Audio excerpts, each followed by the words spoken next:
जय हिंद।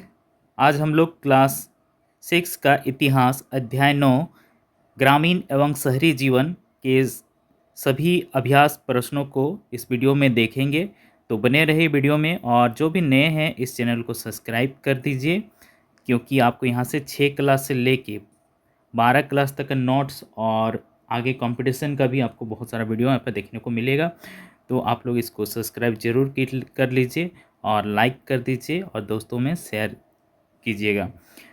तो चलिए आइए देखते हैं अभ्यास। आइए जाने। पहला प्रश्न, रिक्त स्थानों की पूर्ति कीजिए।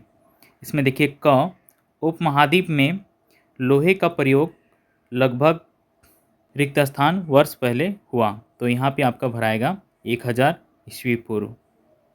ख नंबर, तमिल क्षेत्र में बड़े भूस्वामियों को रिक्त स्थान कहा जाता था। तो यहाँ पे आपका भराएगा बेल्ला। अगला प्रश्न, ग नंबर, अवशेषों की खुदाई द्वारा दिल्ली में मिला है। तो है ये बलैकोप। देखिए बलैकोप का चित्र यहाँ पे इस तरह से आपको दिखाई देगा। ये है दिल्ली का बलैकोप। घ नंबर देखिए, रोपड़ रिक्त स्थान में बसा है। तो यहाँ पे आपका भराएगा पंजाब।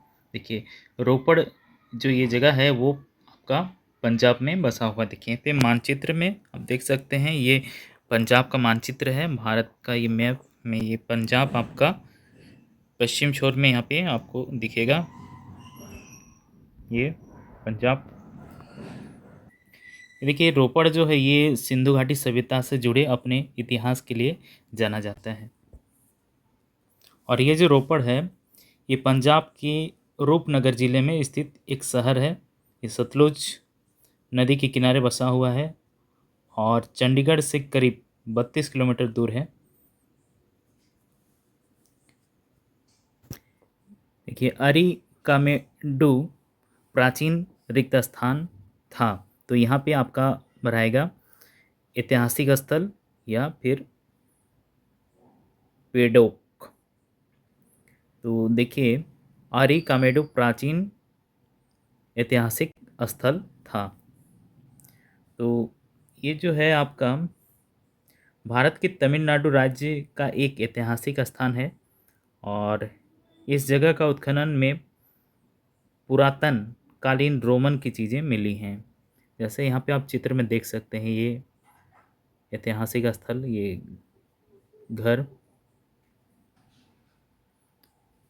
अरिकामेडु पांडिचेरी से 3 किलोमीटर दक्षिण में भारत के पूर्वी समुद्र तट पर उष्णकटिबंधीय कोरोमंडल तट पर स्थित है। देख सकते हैं आप चित्र यहाँ पे।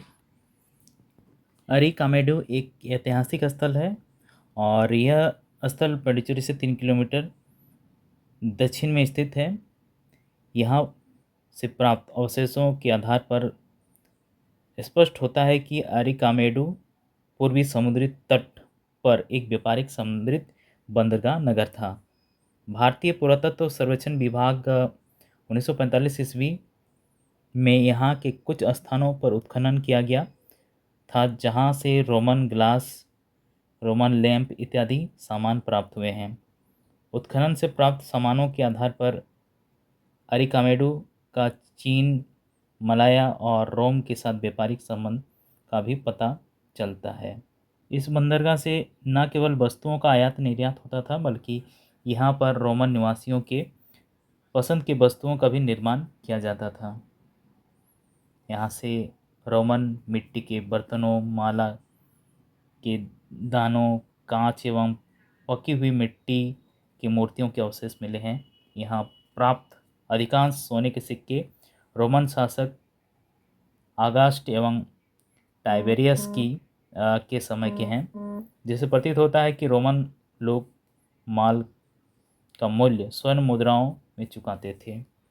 अब देखिए निम्नलिखित प्रश्नों के उत्तर दीजिए में। ग्राम भोजक किसे कहा जाता है? तो उत्तर देखिए, उत्तर भारत के गांव में जिसके पास बहुत ज़्यादा ज़मीन होती थी वह ग्राम का प्रधान होता था, उसे ही ग्राम भोजक कहा जाता था। बहुत आसान है। आगे देखिए, संगम साहित्य किसे कहा जाता है? तो उत्तर है तमिल की प्राचीनतम रचनाओं को संगम साहित्य कहते हैं। यहाँ देखिए, इसको समझिए। कवि चरण लेखक और रचनाकार दक्षिणी भारत के विभिन्न भागों से मुद्रे आए। इनकी सभाओं को संगम और इन सभाओं में रचित साहित्य को संगम साहित्य कहा गया है। अगला प्रश्न, मथुरा किस लिए प्रसिद्ध है? उत्तर, प्राचीन नगर मथुरा कृष्ण भगवान की जन्मस्थली के रूप में प्रसिद्ध है। ठीक है, मथुरा ये आपका उत्तर प्रदेश में है। यहाँ पे आप नक्शा में देख सकते हैं कि मथुरा किस जगह पे है। तो देखिए, ये पूरा उत्तर प्रदेश का राज्य है और मथुरा इस जगह पे है आपका, और उत्तर प्रदेश की राजधानी लखनऊ। यहाँ देखिए, मैप में आपको सारा चीज़ समझ में आ जाएगा। ये मथुरा हो गया, और ये वृंदावन, और ये गोकुल, जो कि अक्सर हम लोग कृष्ण लीला में ये सब देखते सुनते हैं। और ये है मथुरा नगरी, कृष्ण भगवान का महल। कहा जाता है कि औरंगजेब ने 1670 में मथुरा पर आक्रमण कर केशव देव मंदिर को नष्ट कर दिया और उसके स्थान पर शाही ईदगाह बनवा दी। देखिए, यहाँ पे ये भारत की 7 प्राचीन नगरी में अयोध्या, मथुरा, हरिद्वार, कांची, अवंतिका और द्वारिका में से एक है मथुरा। ठीक है, और ये मथुरा उत्तर प्रदेश जिले के यमुना नदी के तट पर बसा एक सुंदर शहर है। यमुना नदी के पश्चिम तट पर बसा विश्व के प्राचीन शहरों में से एक मथुरा प्राचीन भारतीय संस्कृति एवं सभ्यता का केंद्र रहा है। इस शहर का इतिहास बहुत ही पुराना है। यह शहर रामायण काल से पूर्व भी अस्तित्व में था। मध्यकाल में इस शहर को कई बार उजाड़ा, लूटा और विध्वंस किया गया, परंतु यह शहर फिर से कई बार सजा और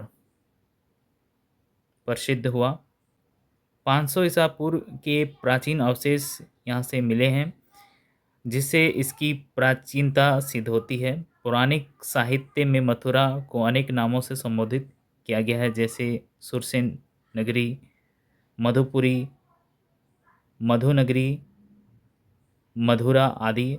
हरिवंश और विष्णु पुराण में मथुरा के विलास वैभव का वर्णन मिलता है। तो चलिए देखते हैं अब अगला प्रश्न। ये सब जानकारी आप लोग को रखना जरूरी है, ठीक है, आप लोग को आगे काम आएगा। अगला प्रश्न है, घ अरिकामेडू का रोम के साथ व्यापारिक संबंध था, ये कैसे पता चलता है? तो उत्तर देखिए, उत्खनन से प्राप्त सामानों के आधार पर, क्योंकि यहाँ से रोमन ग्लास, रोमन लैंप इत्यादि सामान प्राप्त हुए हैं। ठीक है, इसको पहले भी आप लोग को हम बता चुके हैं शुरू में ही। तो देखिए, यहाँ पे चित्र आप देख सकते हैं कि ये रोमन ग्लास और रोमन लैंप किस तरह का होता था। इस तरह का आपका देख सकते हैं, काफ़ी खूबसूरत लगता था ये। अगला प्रश्न, बेरी गाजा किन किन उद्योगों के लिए प्रसिद्ध था? तो उत्तर देखिए, बेरी गाजा बंदरगाह से मदिरा यानी कि जो शराब होता है, तांबा, मुगा, पुखराज, शिलाजीत जो कि शक्तिवर्धक दवा के रूप में भी इस्तेमाल किया जाता है, कांच, सोने एवं चांदी की मुद्राओं का आयात किया जाता था। मुद्रा कहने का मतलब होता है जैसे हम लोग का सिक्का जो होता है, पैसा। ठीक है, यहाँ से मसाले, हीरे, नीलम, नीलम एक तरह का पत्थर है, ठीक है, जो बहुत कीमती होता है, रत्न एवं कछुए की पीठ की हड्डी का निर्यात होता था। देखिए, कछुए का पीठ यानी कि कछुआ भी ऐसे जो है उसको शुभ माना जाता है, और कछुआ का जो पीठ होता है उसका बहुत सारा दवा का भी रूप में प्रयोग किया जाता है। अब देखिए, यहाँ पे बेरी गाजा बंदरगाह का ये चित्र है, बहुत ही सुंदर है। अब देखिए, आप चित्रों के माध्यम से देख सकते हैं, ये शराब शराब का सेवन देखिए कुछ देशों के लिए लाभदायक होता है, लेकिन सभी जगह इसका लाभ नहीं मिलता है, क्योंकि ये आपके शरीर को नुकसान पहुंचाता है। और अगर यदि आप एक शराब पीते हैं तो आप उससे कुछ जुर्म भी कर देते हैं, क्योंकि उनको होश नहीं होता है और गलत काम कर बैठते हैं, तो आपको इस तरह का जेल हो सकता है। और यहाँ से देखिए इस तरह से तांबे के बर्तन, तांबा वगैरह पाया गया था। इस तरह का ये ताम्र पत्थर के रूप में, और ये आपका समुद्री जीव, और ये सोना, और ये शिलाजीत देख सकते हैं, और ये सतमुली, डायमंड, और ये नीलम पत्थर जिसका अंगूठी बना के लोग लगाते हैं। और ये देखिए कछुआ, कछुआ को काफ़ी शुभ माना जाता है, और ये उसकी खोपड़ी ऊपर का, इसका दवा वगैरह के में इस्तेमाल होता है। कछुआ की कई प्रजातियां होती हैं, इसको आप लोग देख सकते हैं यहाँ पे। अगला प्रश्न देखिए, पेरी गाजा बंदरगाह नहीं होता तो लोग व्यापार कैसे करते होंगे? तो उत्तर देखिए, बेरी गाजा बंदरगाह भारत के पश्चिमी तट पर स्थित बंदरगाह था। इसे भडोच के नाम से भी जाना जाता था। पश्चिमी एशिया का अधिकांश व्यापार इस बंदरगाह से बंद हो जाता, क्योंकि यहाँ से प्रमुख व्यापार होता था। इस बंदरगाह से मदिरा, तांबा, मूंगा, पुखराज, शिलाजीत, कांच, सोने एवं चांदी की मुद्राओं का आयात रुक जाता। यहाँ से मसाले, हीरे, नीलम, रत्न एवं कछुए की पीठ की हड्डी का निर्यात होता था, जैसे कि अभी हम लोग चित्र में देख चुके हैं ऊपर।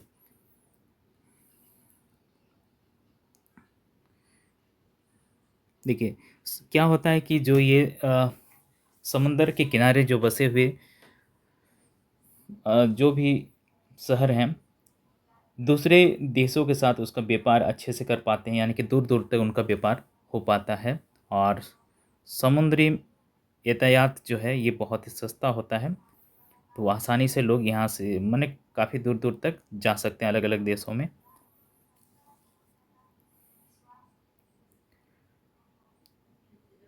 और देखिए अब चौथा प्रश्न, तमिल साहित्य शिल्पादिकारम एक महाकाव्य था कैसे? तो उत्तर देखिए, शिल्पादिकारम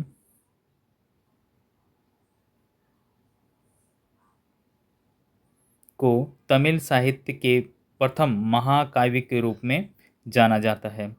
इसका शाब्दिक अर्थ है नुपुर। नुपुर का मतलब होता है पायल, ठीक है, की कहानी। इस महाकाव्य की रचना चोल वंश के शासक सेन गुटुवन के भाई इंगालो इंग्लो आदिकाल ने लगभग ईसा की दूसरी से तीसरी शताब्दी में की थी। शिल्पादिकारम की संपूर्ण कथा नुपुर के चारों ओर घूमती है, ठीक है। अगला प्रश्न देखिए, मथुरा को कुषाणों ने दूसरी राजधानी क्यों बनाई? तो उत्तर देखिए, प्राचीन नगर मथुरा कृष्ण भगवान के जन्म के लिए प्रसिद्ध है। मेगास्थनीज ने अपने लेखों में मथुरा नगर को एक महान नगर लिखा है। मथुरा कुषाणों की दूसरी राजधानी थी। मथुरा एक धार्मिक केंद्र भी है। यहाँ बहुत ही सुंदर मूर्तियाँ बनती थी। सुनार, लोहार, बुनकर, टोकरी बनाने वाले भी थे। व्यापारी नगर में रहते थे। नगर यानी कि शहर। मथुरा के लोग दूर दूर तक जाकर व्यापार करते थे। हर्षवर्धन के शासनकाल में भी मथुरा सूती वस्त्र का बहुत बड़ा व्यापारिक केंद्र था। इस वजह से कुषाणों ने मथुरा को दूसरी राजधानी बनाया। देखिए, ये कपड़ा का जो व्यापार है बहुत ही बड़ा व्यापार अभी गुजरात में आप देख सकते हैं। इम्पोर्टेंट क्वेश्चन देखिए यहाँ पे, प्राचीन शहरों की जानकारी हमें कैसे होती है? उत्तर देखिए, प्राचीन शहरों की जानकारी हमें वहाँ की अवशेष वस्तुओं से मिलती है। देखिए, कोई भी शहर था या कहीं कुछ था तो उसका वहाँ का अवशेष, कहने का मतलब है कि कुछ सामान ऐसा मिल जाता है जो बहुत पुराना होता है, जैसे घर, सिक्का या फिर कोई भी चीज़ जो बहुत पहले का रहा होगा, ठीक है? तो उसको देख के हम लोग अंदाज़ा लगाते हैं कि उस वक़्त किस तरह का हो सकता था, ठीक है? मुख्यतः खुदाई के बाद ही वहाँ की वस्तुओं से पता लगाया जाता है कि शहर कितना प्राचीन था, यानी कि पुराना था। जैसे हड़प्पा शहर की खुदाई में मिले चीज़ें, जैसे सिक्के, नक्काशी, माने वहाँ का जो चित्र बनाया गया था पत्थरों वगैरह में, ठीक है? कोई भी बर्तन वगैरह में, उसको बोलेंगे नक्काशी। वहाँ के पत्थर तथा अवशेषों से इसकी प्राचीनता तथा इतिहास का पता चलता है। इस तरह से देख सकते हैं, ये सिक्के थे उस वक़्त के। ये वीडियो यहीं समाप्त करते हैं, मिलते हैं अगले वीडियो में, तब तक के लिए टेक केयर, बाय, जय हिंद, जय भारत। वीडियो कैसा लगा आप लोग कमेंट करके बताइएगा, और चैनल में नए हैं तो ज़रूर से ज़रूर सब्सक्राइब कर दीजिए। इससे मुझे भी खुशी लगता है और मोटिवेशन मिलता है कि आप लोग के लिए इस तरह से वीडियो हम बनाते रहें। तो चलिए मिलते हैं अगले वीडियो में, बाय।